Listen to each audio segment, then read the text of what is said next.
Hello and a very warm welcome to this special. First of all, let me wish all of you a very happy new year. Hopefully this year is going to be better than what we've seen in 2020 and 2021. And from India, we can expect more brilliant performances that we've seen from this team till last week after India registered a win at the Centurion. What can one expect from this Indian cricket team in the new year as they take on South Africa in the second test match in Joburg? Well, if you go by history, India have an absolutely brilliant record. In fact, 100% record of not having ever lost a test match at Joburg. Nikhil Narayan is here with me to preview this test match. Nikhil, let's begin with the place itself, Joburg. India already have the momentum of winning the first test match, and they love playing here because India have never lost a test match here. Absolutely. You know, there can't be a better venue, Meha, for India to seek a historic series win in South Africa. They have won 2 matches here.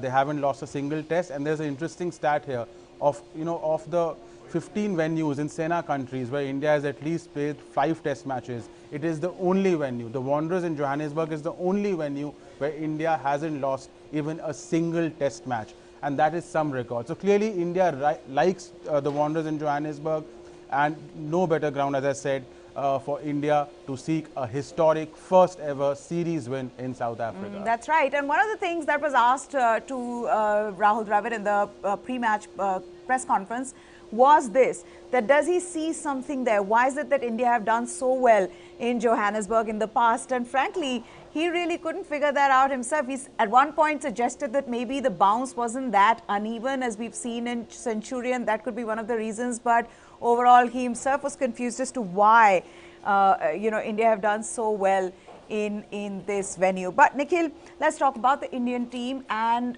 the South African team. And when you look at them, you see that gap. You saw it in the first test match. How different will it be? Number one, because Dwayne Olivier is fit, and given that he's in brilliant form in domestic cricket, how much of a difference will that make for South Africa? Because they need something now with Quinton de Kock's retirement, which we'll talk about in a while. I think Dwayne Olivier's inclusion will be a big boost for South Africa.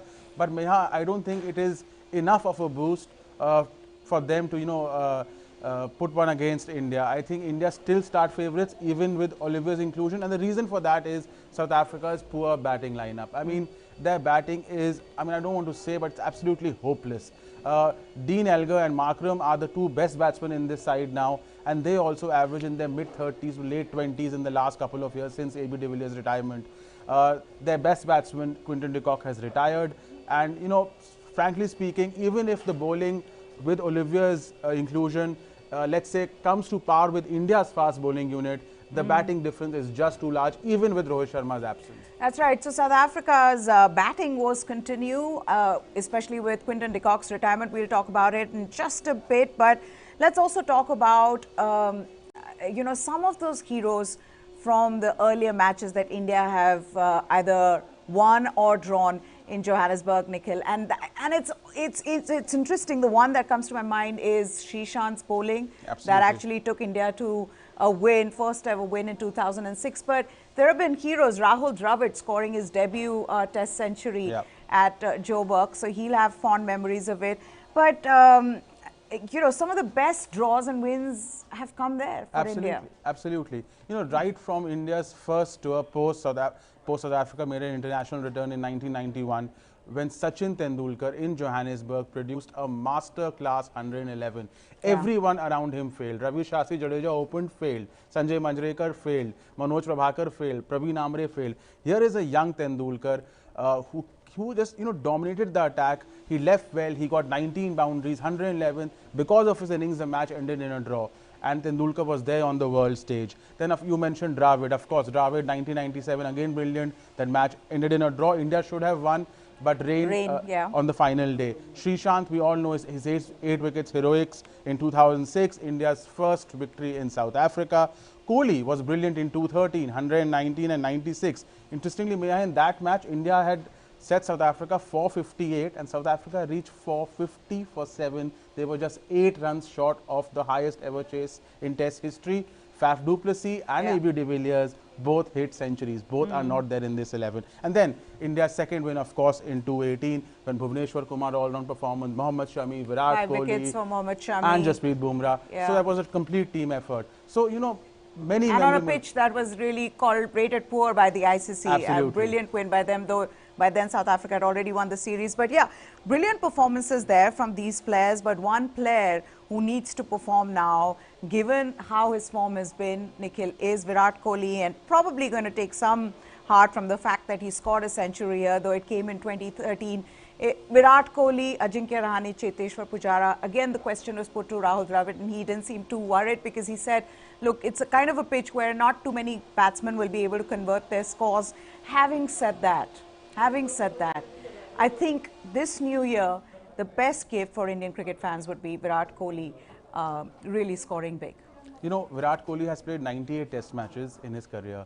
2 more. I think so he's playing his 100th in Cape Town. Yes. Nothing will be bigger, you know, and a bigger gift for Virat Kohli than, you know, India winning the series, let's say 3-0, and he's scoring 100, if not in Johannesburg, then in Cape Town. He needs at least 100 in this series. See, Virat Kohli, form is a combination of 3 things. How many runs you score, how you score them, and also consistency. Virat Kohli is lacking. He's scoring those 30s and 40s. So he's not getting the big runs, although he's looking good when he scores them. Yeah. So that is the problem with Virat Kohli. He's and that is also the problem with the other 2 big Indian batsmen in the middle order, Rahane and Pujara. Both of them averaged in the 20s in 2021, and in 2021 they didn't have 100 in 68 innings. Yeah. One of them at least needs to get a big 100 in this test match just to give this Indian team a boost. If that happens, I think all of them will hit a purple patch. They'll feed off each other, but that is not happening. That's right. And also, how long can you just keep depending on your openers? Because at some point your openers are going to fail, and then you would have one out of these 3, the senior batsmen, who'll have to put their hand up. But also now let's talk about the team selection and whether India is going to make any changes, whether India is likely to make any changes. And from all that we've seen, I don't think. It's a winning team. They've done everything right. They're not going to really change the middle order. But what if there was a weak link there from the last match? I think would have to be Shardul Thakur. Only because, not because of what he did, but because he wasn't even needed to do much. In the second innings, bowled 5 overs, in the first as well, I think 11 overs. Should India try to go in with an extra batsman? Yes, see, that will also depend upon the stadium and the venue and the what the numbers have been in Johannesburg over the last few years. Johannesburg has been a paradise for bowlers, especially fast bowlers, and a graveyard for batsmen. It's the worst ground in South Africa for batsmen and the best ground in South Africa for fast bowlers. Given that, and given how India's batting unit collapsed not once but twice at Centurion, India may like to cushion up and play an extra batsman, which means Vihari should play at the expense of either Shardul Thakur, as you mentioned, or it could be a surprise, R. Ashwin. But then all hell will break loose because the whole Ashwin Kohli thing will play up. Spinners haven't done well in Johannesburg at all. So if Ashwin is dropped for this match, I won't be surprised in place of Hanuma Vihari. Okay, also talk about South Africa. We were already discussing South Africa's batting woes, but with Quinton de Kock's shock retirement at 29, nobody expected it in the middle of the series. First of all, that goes on to show that there is something clearly not okay between Cricket South Africa and Quinton de Kock and some of the other players possibly, because we've seen what happened during the T20 World Cup with bending the knee. There was something, you know, that they didn't quite agree on. But this has just increased the burden on Dean Elgar. What does he do? A senior batsman, he wasn't scoring too many runs, but he was there. You know, the kind of confidence you get when you have somebody like a Quinton de Kock in the side. Now, you don't have him. And this is going to be a huge problem for Dean Elgar. Yeah, big problem for South Africa. He was their best batsman in the team, very experienced. You know, I don't know what South Africa can do now because they don't have enough talent even in the reserves. De Kock's retirement, Meha, is not only, you know, he wants to spend time with his family, yes, but it's also got a lot to do with that incident in the T20 World Cup. his issues with Cricket South Africa. There's a lot happening in Cricket South Africa, as we are aware about. I think it would have been a collective decision, but this would have had a little bit of part to play. In the middle of the series, Absolutely, because he could have waited till the end of the series. And frankly, at 29, you don't see anybody retiring unless, of course, there are other things at play. But yes, go on. Yeah, so I think, big pressure on Elgar and Markram, but they themselves haven't done well since AB de Villiers retired in April 2018 from Test cricket. So I don't know. I think South Africa will have to play above their potential if they are to challenge India batting-wise. Also, like we were talking about, whether Dwayne Olivier, who's now fit, he had those COVID symptoms and, had to sit out. And everybody was asking questions as to why he wasn't playing the first Test match, given how well he's done. His numbers have been phenomenal. And if he could put those up, 48 wickets in 10 Tests at an average of 19.25. And South Africa needs Olivier, and that he will make a difference, Nikhil, for this team. Given that, you had Rabada bowling well, but he wasn't getting enough support from everybody else. Lungi and Gidi got wickets, but this would really make a difference to their pace attack. Absolutely. He had a great start to, his Test career, amongst the best in contemporary cricket history. Also, he's been South Africa's, #1 bowler in their domestic tournament this season. He's been absolutely brilliant, leading wicket taker, brilliant average and strike rate. See, Olivier will trouble the Indian batsmen. I have no doubts about it, especially on a wicket like Johannesburg at the Wanderers. He will trouble. The question is to what extent. And also, if he troubles the Indian batsmen, then Bumrah, Shami and the likes will trouble the South African batsmen to a far, even more. And that is the problem with South Africa. The pace attack, I think, will come up to par with the Indian pace attack. That's right. The problem is with the batting, Meha. That's right. And of course, this pace attack was also rusty, not having played enough, not having got enough Test match practice. And they've got that now. So it is going to be a different pace attack. And also, you can't take South Africa lightly, even after having won the first match.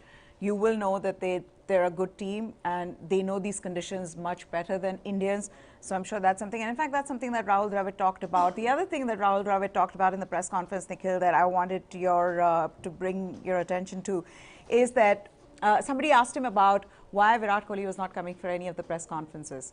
And he said, well, there is a whole thing being prepared. It's almost like an event where they are going to call Virat Kohli before the 100th Test match in Cape Town, and then, they're going to probably celebrate that occasion, and that's when he can be there and answer all the questions. But it was surprising, because you always expect the captain of the Indian team to come on an eve of the Test match. Didn't do it in the first one, and of course doesn't want to draw attention to that controversy. Absolutely, I mean, especially again the events what happened day before yesterday, when Chetan Sharma has again contradicted Virat Kohli. So a lot is happening in Indian cricket behind the scenes, completely unwarranted. In the middle of the series, I think the BCCI themselves has been a little immature. There was no need for Chetan Sharma to say that in the middle of a series when we are seeking a historic first win in South Africa. Anything and everything can be done after this series. But I think Virat Kohli's 100th Test match should be celebrated,